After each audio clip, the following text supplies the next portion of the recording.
Vem Espírito, vem Espírito. Sozinho eu não posso mais, sozinho eu não posso mais, sozinho eu não posso mais viver. Mais uma vez, fecha seus olhos, canta bonito isso. Vem Espírito, vem Espírito. Sozinho eu não posso mais, sozinho eu não posso mais, sozinho eu não posso mais viver. Eu quero amar, eu quero ser aquilo que Deus quer. Sozinho eu não posso mais, sozinho eu não posso mais, sozinho eu não posso mais viver. O que separa o nosso querer do nosso poder?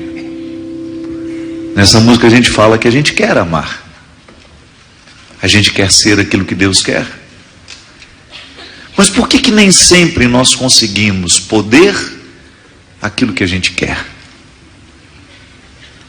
Por que às vezes na nossa vida, na nossa prática, no nosso dia a dia, por que no dia a dia a gente não consegue colocar na prática aquilo que a gente quer? Você sabe disso. Eu não preciso ficar te explicando isso. Você sabe muito bem como muitas vezes nós experimentamos na nossa carne aquela palavra de São Paulo. Nem sempre o bem que eu gostaria de praticar, eu consigo praticar. Nem sempre nós temos disposição, condições de colocar em prática o nosso querer. Por que há uma divisão dentro de nós que separa querer do poder? Por que eu tantas vezes navego em mares muito perigosos da minha personalidade? Porque são mares perigosos da nossa personalidade que nos fazem naufragar nas nossas tentativas de chegar ao objetivo que a gente tem para a vida. Sabe, minha gente, eu levei um tempo para compreender o significado do cristianismo. Porque eu também fui vítima de um cristianismo de reprodução, sem passar pela reflexão. E a missa participava disso, participava daquilo, rezava o terço, participava do grupo de oração. Mas eu sentia que dentro de mim as coisas continuavam sem controle. Era uma religião que parecia que não havia penetrado a minha mente, sabe? Era uma religião apenas de pernas e braços. Eu ia, participava, voltava para casa do mesmo jeito. E percebia que muitos que estavam ao meu redor viviam a mesma infertilidade. Porque eu chamo isso de infertilidade. Porque se eu recebo no meu batismo uma semente que me potencializa a ser cristão, porque ninguém fica cristão na hora que é batizado.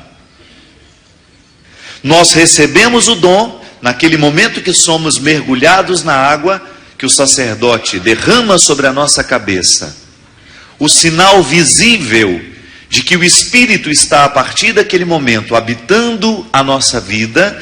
Nós passamos a ser um território do Espírito. Mas veja bem, isso não é uma mágica. O batismo não é uma mágica na nossa vida. É um dom recebido que depois carecerá de empenho.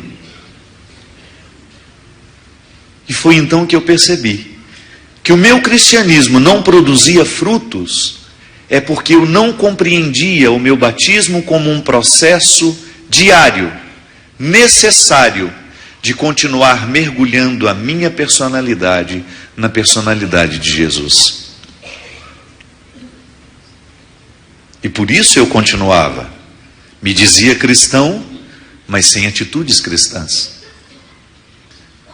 Eu me dizia um homem católico, um menino naquela época, depois um adolescente, depois um jovem.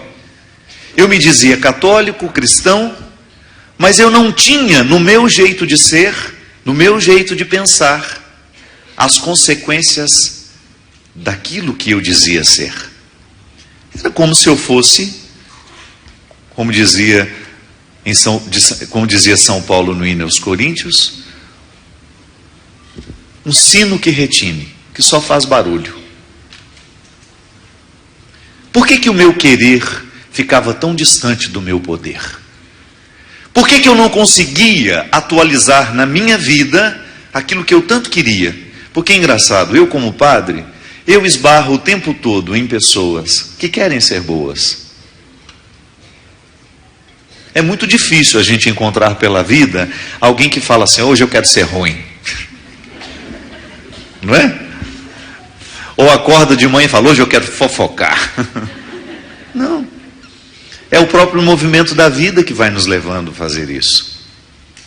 É o descuido que a gente tem com a gente. Da mesma maneira como a gente se descuida com a alimentação e engorda. Não é? Você engordou tudo da noite para o dia? Não. Ah, foi muita fornada de pão para nos fazer chegar. Foi muita fornada de pão que nos fez chegar ao formato arredondado de hoje. Não. São em pequenas partes. A gente vai perdendo o controle sobre nós. Tá certo, vocês mulheres têm toda uma desordem hormonal, né? A gente sabe disso. Mas a gente também sabe que existem as atitudes no jeito de ser, no jeito de viver, que podem minimizar um pouco o efeito desses hormônios. É a vida saudável. A medicina cansa de nos ensinar que se a gente não começar desde cedo a trabalhar para uma vida saudável, a nossa velhice vai ser muito mais sofrida. Mas aos poucos os vícios vão entrando em nós. Aos poucos nós vamos perdendo o poder de controlar aquilo que a gente quer. Eu quero ser feliz. Eu tenho certeza que você quer ser feliz. Eu quero ser um bom padre. Tenho certeza que Padre Toninho é movido pelo mesmo desejo. Não é possível que a gente tenha estudado tanto, que a gente tenha deixado tantas coisas pela vida fora. Eu não me casei, eu não construí uma família. Isso para mim não é prejuízo. Mas eu também preciso pensar que se eu não fizer um bom uso do meu sacerdócio, isso vira prejuízo. Concorda comigo? Se eu não sou um padre feliz, para mim é prejuízo não ter casado, não ter construído uma família. E olha que me apaixonei muito pela vida. Mulher não me faltou não. Graças a Deus, né? Que pudesse ter falado assim, coitadinho, não apaixonou nunca pela... Não sei o Padre Toninho, mas um padre precisa ter conhecido de perto o amor. Não me sinto no prejuízo em nada. Amei muito. E sei muito bem que hoje a opção que eu vivo é infinitamente superior a tudo aquilo que eu deixei.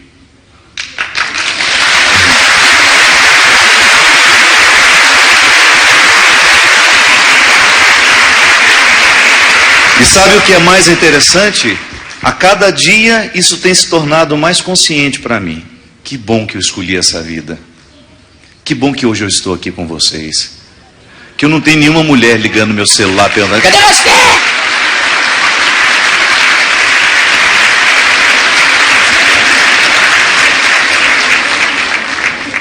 O que você está fazendo em Lisboa?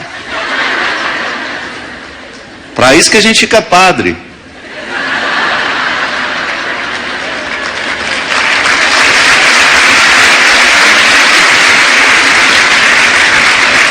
A única mulher que o padre tem na vida é a igreja, e ela só me envia.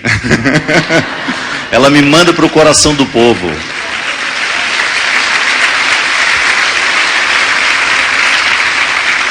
E a única mulher que de fato eu tenho na minha vida, que é minha mãe, é a mulher que mais compreende o meu ministério. Nunca me falou assim, meu filho, fique comigo porque eu sou mais importante que o seu trabalho. Não. Estou com a minha mãe hospitalizada. Você não faz ideia de como foi doído partir do Brasil dessa vez. E eu com ela ao telefone, já no táxi embarcado, indo para o aeroporto. Ela falou assim: meu filho, vai com Deus, eu te abençoo daqui, não se preocupe comigo, porque a sua missão, no dia que eu te entreguei para o mundo, ela gosta de usar essa expressão, porque você é um padre para o mundo. O dia que eu te entreguei, eu sabia que seria assim. Então vai com Deus, eu tenho os que cuidam de mim. Pronto, então lá estava.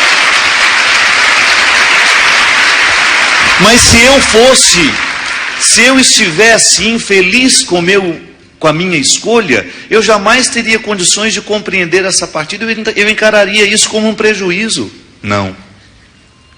Cada vez mais eu estou consciente que eu preciso aproximar o meu coração daquilo que Deus espera de mim. O Monsenhor Jonas nos disse uma frase no acampamento de Pentecostes em Jerusalém, que eu nunca mais vou esquecer. Ele disse assim, durante a pregação dele: eu ainda não sou o homem que Deus gostaria que eu fosse, mas eu já não sou quem eu era.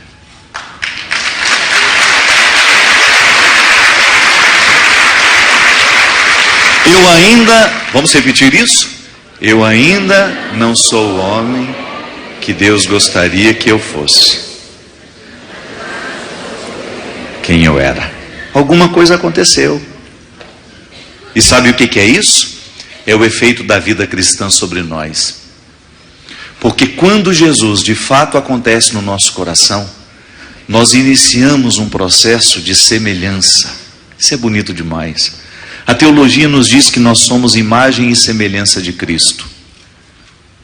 Imagem e semelhança de Deus. Certo? Mas isso é um dom. Que se eu não cultivo igual eu cultivo a semente na terra, os outros não percebem. De nada vale ter o dom guardado dentro do coração se ele não floresce em nós e na nossa vida.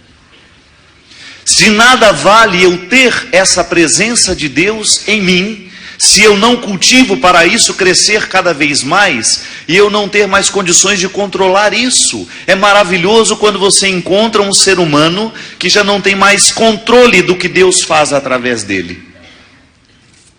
É tão grandiosa a presença de Deus na vida daquela pessoa, que ela já não consegue mais controlar o que Deus faz com ela e através dela. Mas por que nós não conseguimos poder o que a gente quer? Por que nós temos dificuldade de fazer florescer dentro de nós o cristianismo que nós tanto queremos e não conseguimos aproximar o nosso coração daquilo que a gente tanto quer? São Paulo vai dizer na carta aos Gálatas, num dos textos mais bonitos da Sagrada Escritura, do início ao fim, ele vai dizer que o grande problema de nós não chegarmos ao ao poder do que a gente quer, é porque nos falta a liberdade interior. Ele escreve assim, num dos trechos: foi para a liberdade que Cristo nos libertou. Permanecei, pois, firmes, e não vos sujeiteis outra vez ao jugo da escravidão. Olha só, quando eu quero e não posso, quando eu não consigo fazer o meu querer ser uma realidade, é porque de alguma maneira eu sou viciado, eu sou escravo de mim mesmo. Quem aqui conhece fumante? Convive com um fumante? Quem aqui é um fumante? Pronto, não preciso ir longe. Você vai entender perfeitamente o que eu estou dizendo. Quantas vezes na sua vida você quis parar de fumar? Algumas. É difícil a gente encontrar um fumante que não saiba, que não tenha consciência dos malefícios do cigarro na sua vida. E eu digo isso para vocês porque a Europa é um território de muitos fumantes. Eu fico impressionado de ver os jovens portugueses, meninos com cara de 12, 13 anos, em Lisboa, fumando pela rua, naturalmente. Você deve enfrentar esse problema na sua casa, na vizinhança, enfim. A nicotina, ela causa uma dependência psíquica. O vício é aqui que mora. O vício mora na cabeça. O cérebro desenvolve uma dependência daquela infeliz toxina e faz com que você entre em pânico caso lhe falte aquela substância. É uma dependência química. Gente, nós somos químicos. Quando você faz um exame de sangue, você não faz outra coisa senão o reconhecimento de tudo que é químico dentro de você, de tudo aquilo que está rodando no seu sangue. As análises do sangue, elas evidenciam as formulações químicas que nos compõem. Em outra linguagem mais simples é isso. É descobrir qual é a constituição do que somos. Quando eu jogo um nutriente, por exemplo, um alimento benéfico, as minhas células vão dar risada. De alegria, felizes da vida. A pessoa come uma maçã, o fígado quase que vem aqui para fora para cumprimentar. Muito obrigado. Muito obrigado pela gentileza comigo, né? Se o fígado pudesse estar aí diante de você, te dizendo umas verdades, ele ia te falar tanta coisa que você não faz ideia. Você come um alimento leve, o fígado com maior facilidade vai absorver aquele alimento, vai ficar feliz, vai ficar nutrido e vai fazer o quê? Julgar para o resto do corpo, porque a gente sabe que o fígado é praticamente o condutor de tudo isso, porque é ele que processa os alimentos, que libera os hormônios que nos mantém em pé, acordado, vivos. Basta você ver uma pessoa que tem hepatite, como que ela fica mole, sem forças, sem condições. Sabe por quê? O fígado não está funcionando. No Oriente, nós temos a devoção ao coração de Jesus, né? Os orientais têm tanta consciência de que o fígado é um órgão central na vida de uma pessoa, que lá a devoção deve ser o sagrado fígado de Jesus. É verdade. Só não falam, mas tenha consciência. Aí você está pronto para dormir, o fígado já pegando o travesseirinho dele, ajeitando o lençol, o edredãozinho. Você vai e me come um pedaço de pata de porco.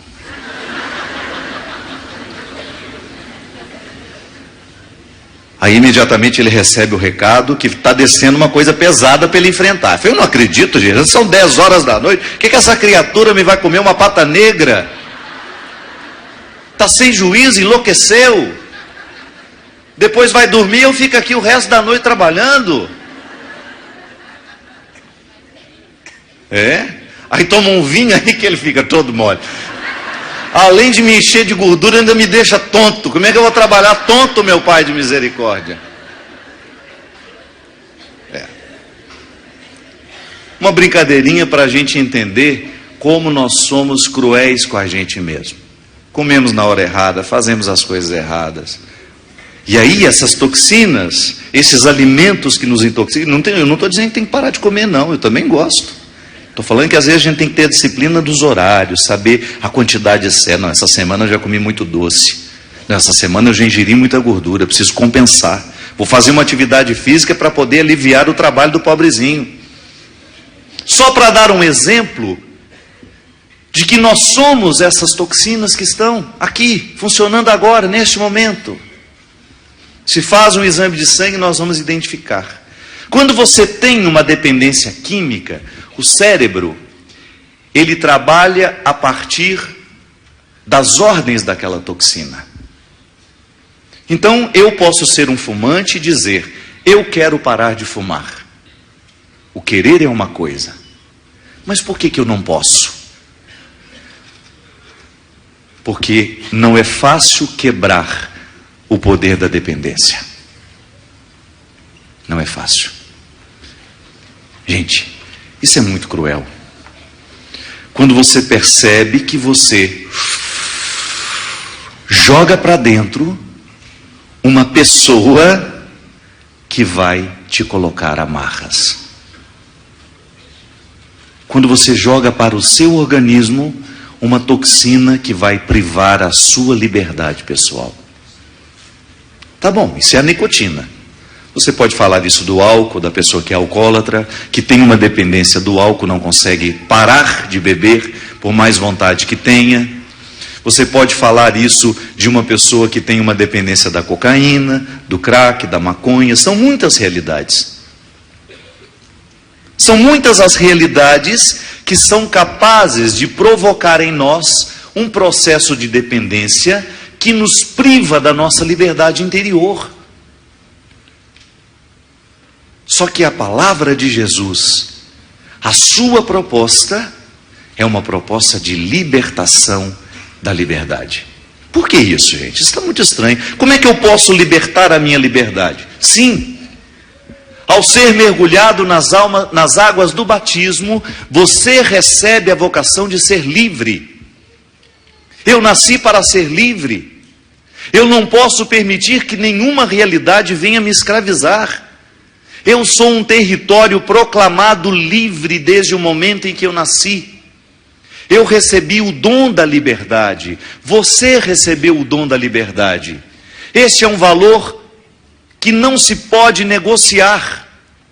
Eu não posso negociar a minha liberdade interior com ninguém. Eu não posso permitir que ninguém, que nada, venha colocar amarras na minha capacidade de decidir. Porque se eu permito essas amarras na minha capacidade de decidir, eu estou inviabilizando a vida cristã em mim. Porque a vida cristã, ela é plena em nós, à medida em que nós vamos desamarrando tudo aquilo que nos prende. É um processo que não termina nunca. Tá bom. Demos o exemplo da toxina, e essa toxina está mobilizando aqui as nossas células para me causar uma absoluta dependência daquilo. Mas nós também nutrimos realidades que não são materiais e que nos privam da liberdade. Pensamentos, por exemplo. Atitudes. Palavras. Às vezes a gente tem um círculo de amigo onde o teor daquelas conversas é tão ruim que vai julgando toxinas diferentes da do cigarro, diferentes do álcool, dentro de mim, que também vão me privando de liberdade. Por quê? Porque vão me criando uma dependência com o pecado. É muito ruim quando a gente percebe que nós somos dependentes do pecado. Quando a gente perde a capacidade de decidir, de não fazer aquilo. Quando você percebe que dentro de você, São Paulo tem razão, que essa realidade que São Paulo diz, está presente em você. Eu fui criado para a liberdade, recebi no meu batismo o dom dessa libertação que me chega pela força do Cristo em mim. Por quê? Porque quando eu sou mergulhado no batismo, eu sou retirado do fosso de Adão. Todos nós aqui somos filhos de Adão e Eva, por herança. Todos nós aqui somos filhos de Adão e Eva por herança, mas por vocação. Porque somos inseridos na vida do Cristo, somos herdeiros dessa possibilidade. Eu tenho como vencer o Adão que mora em mim.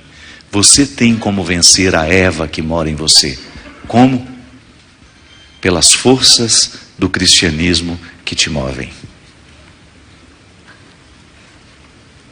Que não é outra coisa senão a configuração da nossa alma, a configuração da nossa vida à vida de Cristo. Eu não posso abrir mão desta possibilidade de caminhar na direção de Cristo. Eu não posso abrir mão como padre, como homem, antes de ser padre, como homem, eu não posso abrir mão da vida de Cristo em mim, que é uma vida virtuosa. É uma vida virtuosa. É quando eu vou substituindo as toxinas ruins que estão esparramadas pelo mundo, porque eu nunca vi ter tanta coisa ruim julgada pelo mundo afora. Você tem controle do que entra na sua mente à medida que você vai vivendo? Do rádio que você liga, aquela música horrorosa, que eu não sei, eu acho que muito do nosso lixo está vindo para Portugal. Vocês roubaram o nosso ouro, nós estamos devolvendo o nosso lixo agora.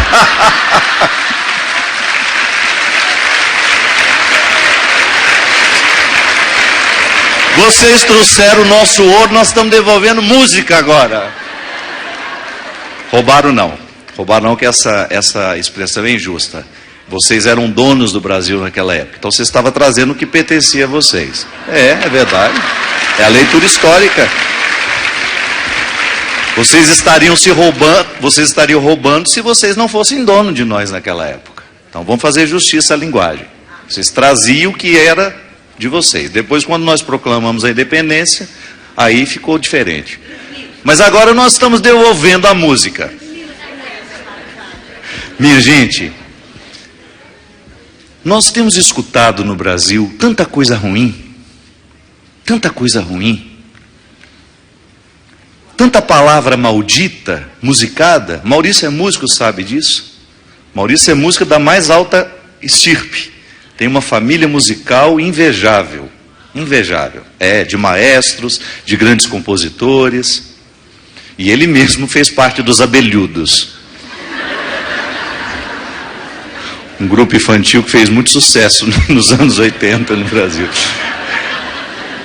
Ele fez parte do coro mentiroso, que ficava lá fingindo que estava cantando. Mas se você liga o rádio, você tem uma enchente de coisas ruins para você ouvir. Você liga a televisão, e eu sei que o nosso lixo passa aqui também. Tem muita coisa boa na televisão brasileira, muita coisa de boa qualidade, mas a gente sabe que também vocês são vítimas daqueles noticiários que mostra a vítima estrangulada, que quanto mais perto chega, põe a câmera na cara do defunto, mais causa audiência. Essa é a sociedade que nós vivemos, que está cada vez menos preocupada em oferecer coisas boas para a gente ver e ouvir. Então essas toxinas nos chegam de outra forma. Entram pela nossa mente e vão inviabilizando a vida cristã em nós. Você sabe por quê? Não há como fazer concessão neste aspecto. A vida cristã não combina com baixaria. A vida cristã não combina com o que é raso. A vida cristã nunca poderá ser colocada no mesmo patamar dessa baixaria que hoje estão apresentando para nós como cultura. Nunca. Aí você se faz a pergunta: por que eu não posso aquilo que eu não quero? Por que eu não posso aquilo que eu quero? Porque eu estou permitindo a formatação da minha mente à dependência desse lixo. Eu estou permitindo a formatação do meu jeito de pensar a tudo aquilo que é lixo e miserável nos dias de hoje. Às conversas que não me agregam, aos relacionamentos que não me fazem crescer, às situações, aos programas de TV, às leituras que definitivamente não estão comprometidas com o meu crescimento pessoal. Estou frequentando ambientes que não são favoráveis ao meu amadurecimento humano. Minha gente, eu fico impressionado de ver como cada vez mais a sociedade é superficial, é fútil. Como cada vez mais as pessoas estão indispostas a conversar alguma coisa que de fato possa fazer diferença ao final da noite. Às vezes nós nos reunimos, nós fofocamos do início ao fim. Você comenta quem engordou, quem emagreceu, quem ficou feio, quem ficou bonito, quem fez plástica, quem fez isso, quem fez aquilo. E aquela pior expressão que às vezes eu escutava muito a minha mãe falar: nossa, eu achei fulana tão acabada. Gente do céu, isso deve ser duro. Quando começarem a falar isso de nós, achei Padre Fábio tão acabado dessa vez. Às vezes já estão falando e a gente não está sabendo. Acabado. Esses são às vezes os comentários que nós tecemos uns dos outros. Às vezes nós ficamos preocupados com a gordura do outro, é o tanto que ele fez isso, é o tanto que ele fez aquilo. E nós deixamos de falar coisas nobres, nós deixamos de falar de coisas que de fato poderão nos enriquecer. A superficialidade está sendo injetada nas nossas veias. Infelizmente. Da mesma maneira, quando eu estou muito intoxicado, eu vou lá ao meu médico para colocar um soro para me desintoxicar. Porque quando você faz uma intoxicação alimentar, o que é a primeira coisa que o médico faz com você? Soro na veia. Porque o soro vai agir mais rapidamente que um copo d'água. Porque nada pode nos purificar mais que um copo d'água. Tem nada para fazer? Toma um copo d'água. Ai, estou na ansiedade, vou comer um chocolate. Por que não toma um copo d'água na hora da ansiedade? Nunca vi uma pessoa comer uma folha de alface porque estava ansiosa, mas um chocolate ela come. A gente sempre vai naquilo que nos piora. A pessoa está ansiosa, ao invés de buscar uma coisa que vai... Não, ela vai no chocolate. Ela come uma feijoada, um pratão de feijoada, meia-noite que ela acordou numa ansiedade, vai ter que comer alguma coisa. Não come uma cenoura. Não, ela come uma feijoada. Que é para piorar a situação. Quando nós estamos intoxicados, a primeira coisa que a gente precisa fazer é colocar um soro na veia para poder expulsar as toxinas que estão ali dentro.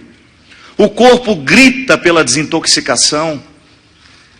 Outro dia estava vendo um programa de televisão que passa no Brasil, é aquela filha do Gilberto Gil. Como é que é o nome? A Bela Cozinha. Um programa maravilhoso.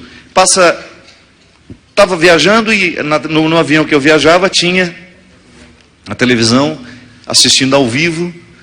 Eu comecei a assistir e ela estava fazendo uma receita especial para ser comida ao longo de um dia de desintoxicação. E ela falava da propriedade dos alimentos, uma menina muito inteligente. Falava de como aquele alimento combinado com o outro fazia isso, fazia aquilo, papapá. Eu não consegui parar de ver o programa. Fui vendo. Gente, isso é religioso.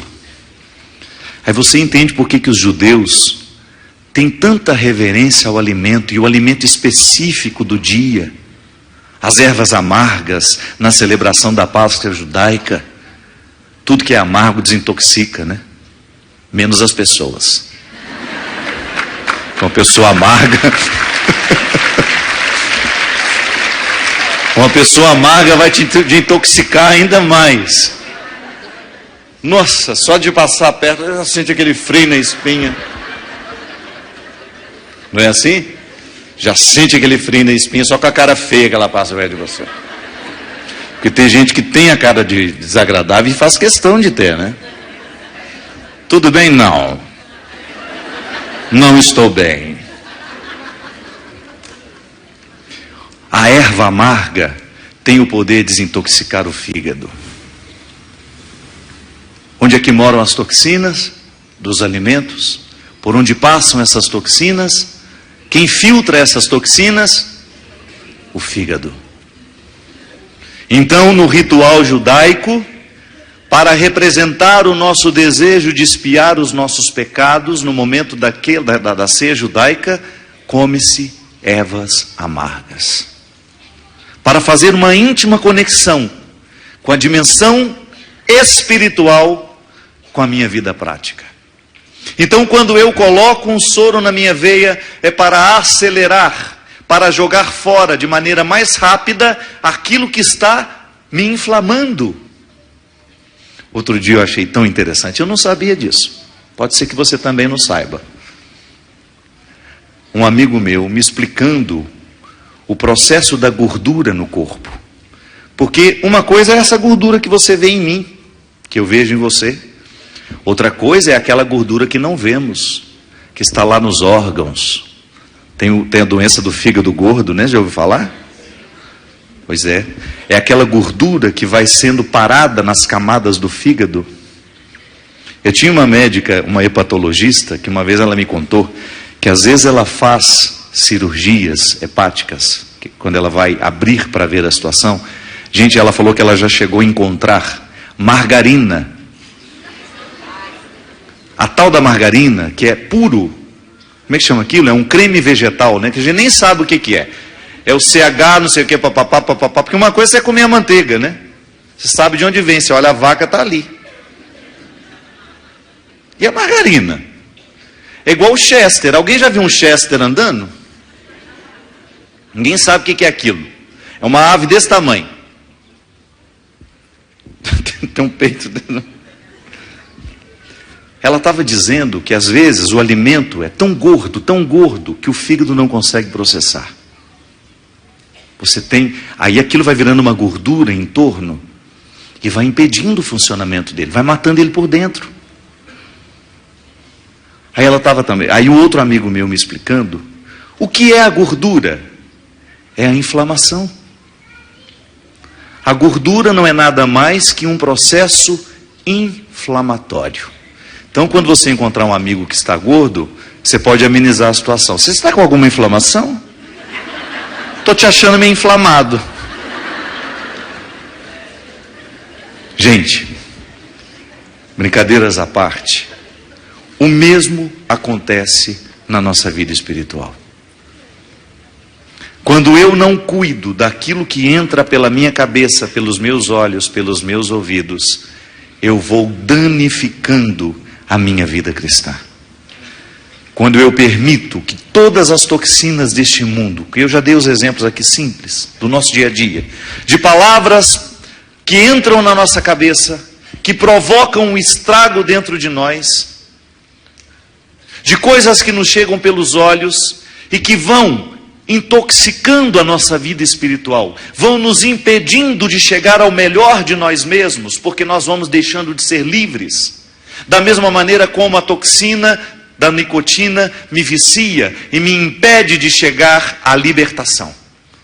Eu quero parar, mas eu não posso, porque não consigo, porque não consegui chegar ao núcleo da minha liberdade interior, lá onde as minhas vontades são processadas. É igual uma dependência afetiva. Você sabe que aquele relacionamento, que aquele namoro te faz mal, mas não consegue terminar. Quantas vezes você encontra as meninas assim? Eu sei que ele me faz mal, padre, mas eu não sei viver longe dele mais. Olha que coisa terrível. É a invasão da alma. É uma pessoa que não tem o menor respeito por nós, ocupando o centro da nossa vida, causando-nos estragos. Por que não chegamos à libertação desse processo todo? Porque não compreendemos a vida espiritual abarcando todas as coisas. Quando eu me disciplino para viver uma vida mais saudável no meu corpo, naturalmente eu estou fortalecendo o meu espírito para ser capaz dos bons combates. Porque na preguiça não se chega, minha gente.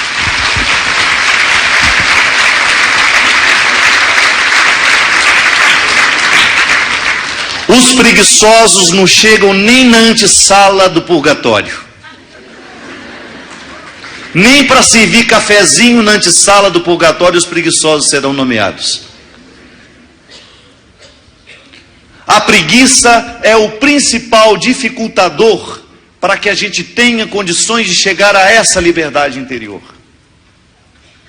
A preguiça será o principal obstáculo para que eu tenha condições de chegar àquilo que eu quero. Eu quero para mim uma vida melhor, mas por que não chego lá? Por que eu não consigo melhorar o meu jeito de ser?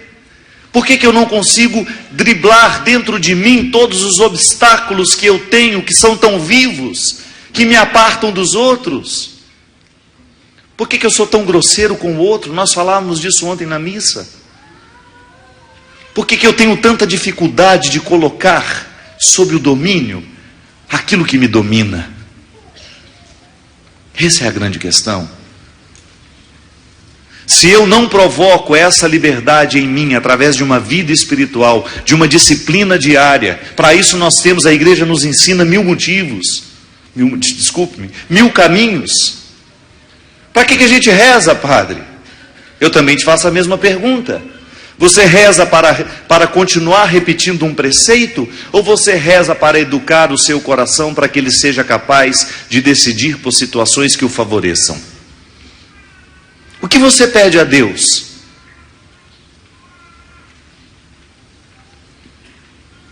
O que você solicita a Ele diariamente? Eu quero, Senhor, ser parecido com o Senhor. Eu quero ter um coração livre. Eu não quero ficar escravo das minhas mazelas. Eu não quero ficar escravo dos meus vícios. Eu quero ter condições de decidir o que é melhor para mim. Eu quero ter coragem de desligar o rádio. Eu quero ter coragem de mudar o canal da TV. Eu quero ter a coragem profética de definir o que de fato constrói a minha personalidade e o que a ela é desfavorável. Eu quero ter coragem. Nós estamos vivendo um cristianismo, minha gente. Nós estamos vivendo um cristianismo absolutamente descompromissado das coisas práticas. Como se fosse uma mochila que nós levamos sobre os ombros e usamos somente no momento em que nos interessa. Ah, padre, mas é tão difícil lá na minha casa, se eu tentar desligar a televisão ou se eu tentar mudar o canal. Pois é. Eu lamento informar que se você não manda na sua casa, você não manda em lugar nenhum do mundo.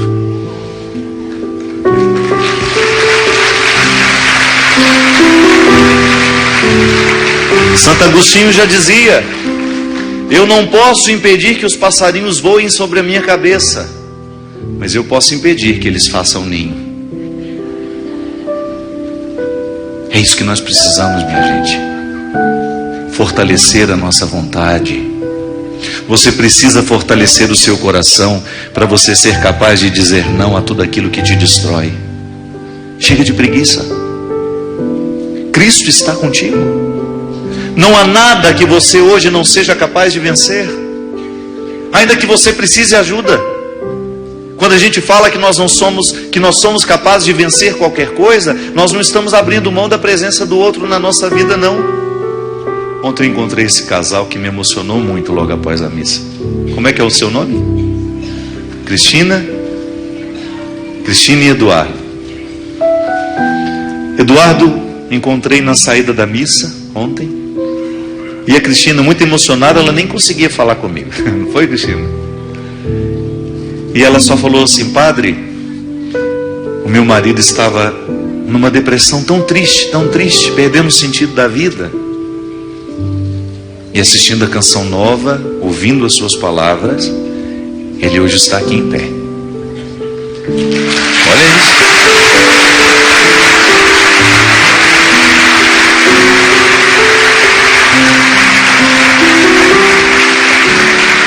É claro que o Eduardo tinha lá suas prisões interior. Ninguém se entristece sem motivo.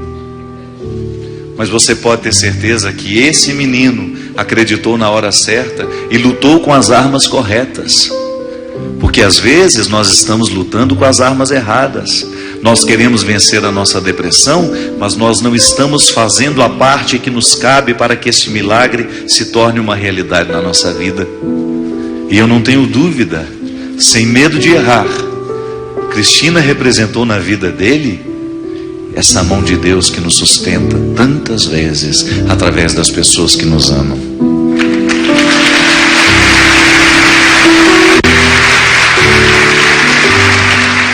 Tenha coragem de olhar para o coração da sua espiritualidade. Tenha coragem de olhar para o fígado da sua vida espiritual. Tenha coragem de olhar para aquilo que você escolhe no seu dia a dia. Se isso que você está escolhendo favorece a sua liberdade ou se isso lhe impede de ir adiante, sem medo, tenha coragem de colocar a sua vida na mesa. Você não pode perder tempo, essa vida é uma só. Nós não acreditamos em reencarnação, essa vida é uma só, o dom é um só. Eu preciso fazer valer a pena hoje. Eu não posso viver a minha vida ensaiando para uma próxima. Eu não posso fazer da minha vida terrena um ensaio da eternidade. Não posso. Eu preciso viver hoje com todas as armas que tenho, com a graça de Deus agindo sobre mim, com a força do meu batismo, ser capaz de escolher o que eu quero de fato para me construir, para me edificar. Preciso ser livre, minha gente. E eu preciso proclamar diariamente: eu já sou livre, porque aquele que me habita me liberta diariamente. Você não pode desperdiçar a sua vida. Não perca tempo.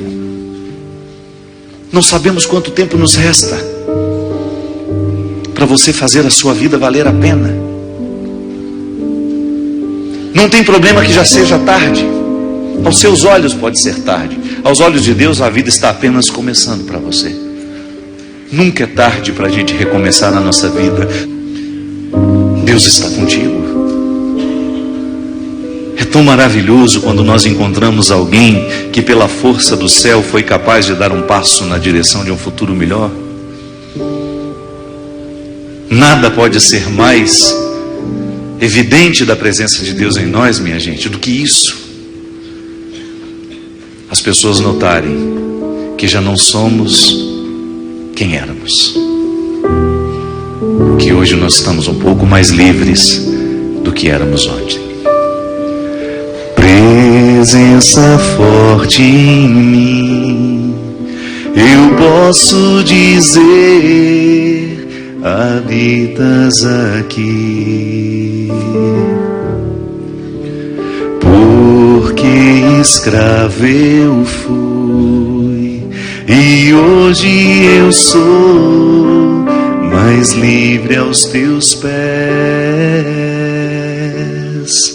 Sentido na vida a mim, tua mão rosa veio e me levantou. Agora eu posso declarar: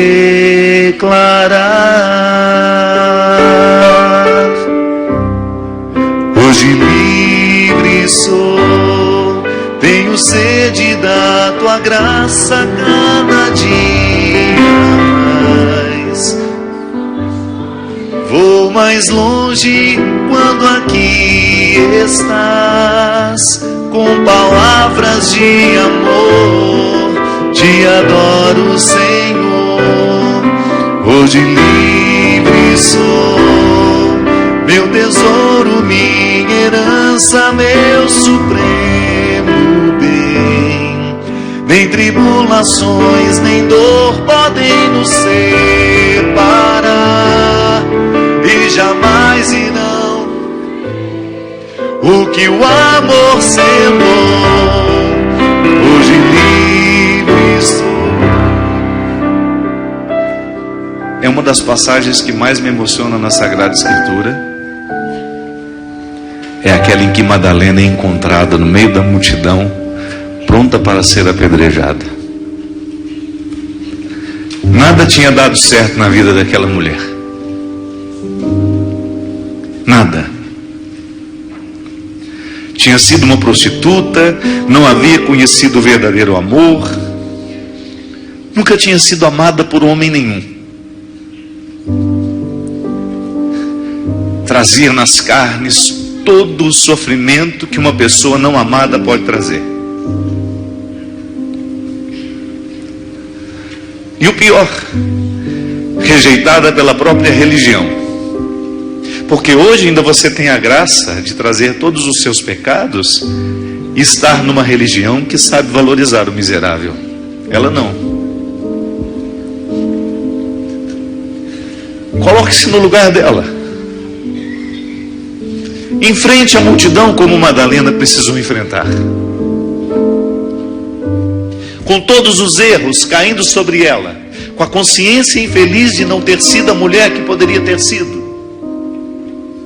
com todos aqueles homens gritando que ela deveria ser morta, porque a lei de Moisés era muito clara. Foi pega em adultério, não há explicação, não há o que dizer. vai ser morta. Eles estavam amparados legalmente, minha gente. Como tantas vezes nós nos sentimos também no desejo de massacrar o outro com a nossa palavra arbitrária, com a nossa lei injusta. Aquela multidão gritava uma sentença de morte a uma mulher que não soube escolher, que por causa da prostituição foi perdendo a capacidade de escolher. Ela estava humilhada, ela estava julgada na situação mais triste que um ser humano pode estar. E de repente, passando por ali, Jesus e os seus amigos. E quando Jesus vê a cena, ele se compadece, como se compadeceu diante de todos os que sofriam. Aliás, se você quiser identificar se aquela realidade é cristã ou não, se aquele homem, aquela mulher é cristão ou não, é só perceber se ele se compadece diante dos que sofrem. E compadecido diante daquela mulher que vivia aquela humilhação pública por causa dos erros cometidos, ele faz a única coisa que podia fazer naquela hora. Ele não podia falar. A multidão era muito barulhenta para que ele pudesse desafiá-la. O que é a voz de uma multidão perto de um homem? Nada. Ele faz o que podia fazer. Olhou para ela. Deve ter dado um jeito de se infiltrar. Fica imaginando a cena.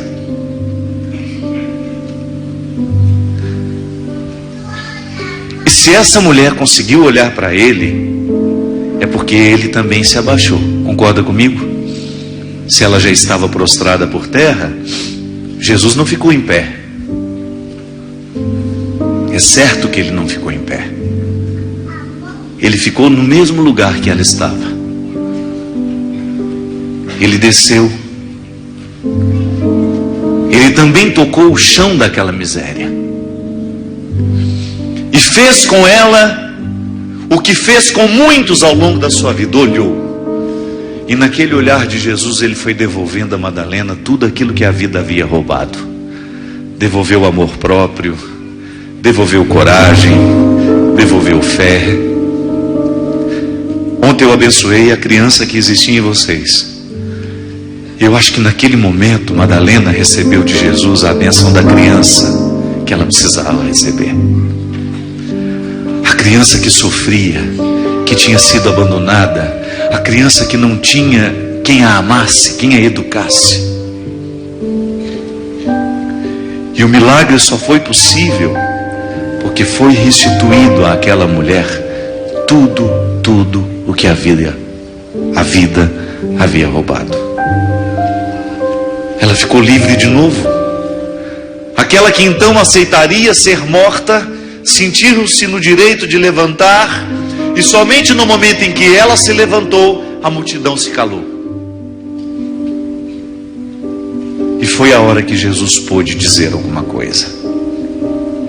Quando aquela mulher se levanta, a multidão se cala, e enfim ele pode dizer: se alguém aqui tem algum pecado, ou melhor, não tenha cometido nenhum pecado, nem ato grave, que jogue a primeira pedra.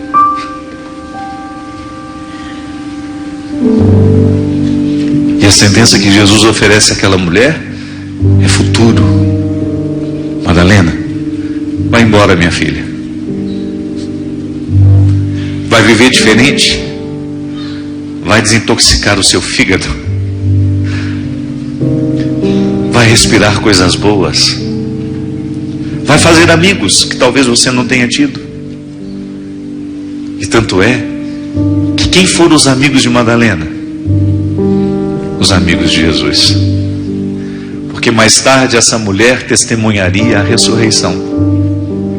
Olha como Deus é extraordinário na vida dessa mulher. Quem primeiro tem a notícia de que Jesus está vivo foi aquela miserável que um dia tinha sido encontrada numa vergonha terrível.